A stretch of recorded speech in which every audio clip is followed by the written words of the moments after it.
So, all right, and now let's go back to Netflix and Friends, and let's talk Fearless. So, Fearless, this is a title that has been used over and over again for many different things. Yeah. When I It hear really Fearless, has. And so I'm going to have to make sure I get the descriptors right. It's no, so because I'm because doing I'll tell you, when I hear Fearless, I think of a Jeff Bridges movie that was made in the '90s about him surviving a plane crash. it is not that. And It's so it is. I'm checking what year it's from. It's from 2017, so it is not a new one, and it's Helen mhm, McCrory. And I Yeah. am incredibly fond of Helen McCrory as an yeah, actor. I think she was very talented, and I saw her on stage once playing Medea, Medea, and yeah, she was stunning, absolutely superb. If I could watch that again, I would. So she plays a human rights lawyer who works on innocence cases, works with people accused of terrorism, and she is approached by the wife a of a man who was imprisoned for murdering a young woman 15-ish years previously, more than a decade ago. And after he went into prison, his son was born, and he has been there for many years, and his wife is desperate to prove to the world that he didn't do it, even though, if I remember rightly, he was talked into making a confession and all sorts of things. So she is focusing on this, and it all happened in the early 2000s. yeah, So the timings are about right. It would have been about 2002. A a period of time that has some significance.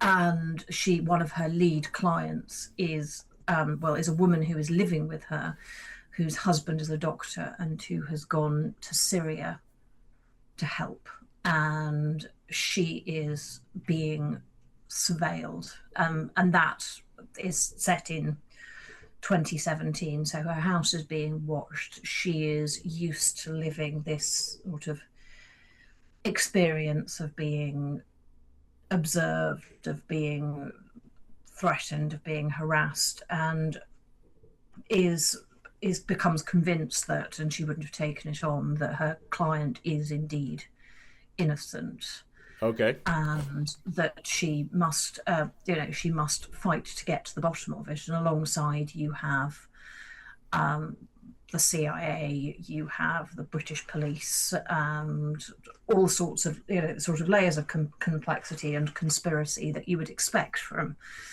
something of this ilk. But yeah. it's a beautifully, and I can't really go into much more detail without moving into a spoiler zone, but it's very well put together.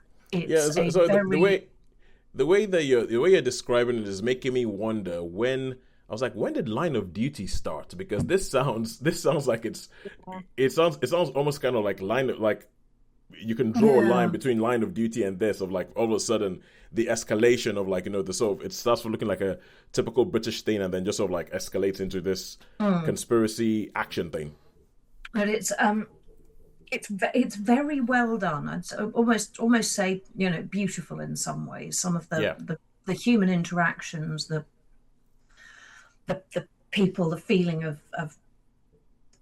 what a terribly complicated world we live in. yeah.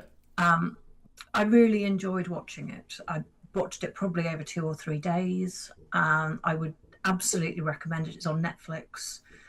Um, and it showed up as I'm not sure if it showed up as a suggestion or as something that I had almost started to watch X number of years ago and hadn't quite, and so it just sort of hung around in the you might actually like to get back to the thing you played Yeah. 5 seconds of. Um, give it a watch. I would probably give it. I think I'll give it. It's a very high three/low four. Mm. It. I'm going to go with the four just because I really like Helen McCrory.